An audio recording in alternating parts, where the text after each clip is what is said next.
बिहार में पीएम मोदी के आगमन से पहले सियासी पारा गर्म हो चुका है। एक तरफ तेजस्वी यादव और लालू प्रसाद यादव ने पीएम मोदी के आगमन को लेकर कई आरोप लगाए और उनसे कई सवाल पूछे, तो वहीं दूसरी तरफ केंद्रीय मंत्री चिराग पासवान ने उन सवालों के जवाब दिए। केंद्रीय मंत्री चिराग पासवान ने कहा कि मुझे बिहार के नेता प्रतिपक्ष तेजस्वी यादव के सवाल तो समझ में ही नहीं आते। उन्होंने जितनी भी समस्याओं को गिनाया है, उन सभी समस्याओं का जन्म तो उनके राज में हुआ था। उनके पार्टी के राज में ही बिहार में ये सारी समस्याएं शुरू हुई थी। पीएम मोदी लगातार बिहार इसलिए आते हैं क्योंकि पीएम मोदी बिहार से प्यार करते हैं। पीएम मोदी लगातार बिहार के लिए काम करते हैं। बिहार के किसानों को वो बड़ा सौगात देना चाहते हैं। आ रहे हैं नेता प्रतिपक्ष सवाल उठा रहे हैं। नेता प्रतिपक्ष किस बात पे सवाल उठा रहे हैं तो समझ के परे। भाई देश के प्रधानमंत्री हैं, उनको तो खुश होना चाहिए। देश के प्रधानमंत्री बिहार में इतना समय दे रहे हैं, बिहार की वो इतनी चिंता कर रहे हैं। और जो लोग ये बात बोलते हैं ना कि भैया अभी चुनाव का समय आ रहा है तो प्रधानमंत्री आ रहे हैं, तो पूछिए उनसे कि दरभंगा जब प्रधानमंत्री आए थे तो उस वक्त दिल्ली का चुनाव नहीं था।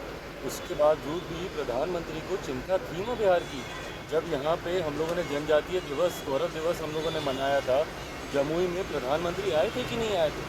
चुनाव में लोकसभा में प्रधानमंत्री जी ने जो वादे किए, एक एक करके प्रधानमंत्री अपने हर वादे को पूरा कर रहे हैं। और उसी क्रम में लोकसभा का चुनाव समाप्त हो भी 7-8 महीने हुए नहीं कि प्रधानमंत्री जी का दरभंगा, जमुई, अभी आज भागलपुर आने एक के बाद एक दौरा प्रधानमंत्री जी की प्राथमिकताओं को दर्शाता है कि बिहार उनकी प्राथमिकता में है। विकसित बिहार बनाने के संकल्प के साथ प्रधानमंत्री निकले हैं। और इस बार के चुनाव में, विधानसभा के चुनाव में जब पुनः डबल इंजन की सरकार बिहार में बनेगी तो अगले 5 साल बिहार के लिए स्वर्णिम काल के तौर पर साबित होंगे। तेजस्वी यादव कह रहे हैं किसानों का आय दोगुना कब होगा, बेरोजगारी कब दूर होगा, रोजगार कब मिलेगा। पलायन में जाता है तब इनको इतनी चिंता काहे के लिए हो जाती है प्रभु?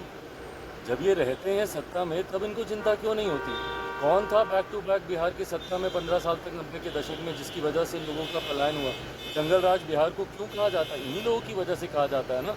आज की तारीख में देश का विश्वास प्रधानमंत्री पर है और उस विश्वास पे खरे उतर रहे हैं।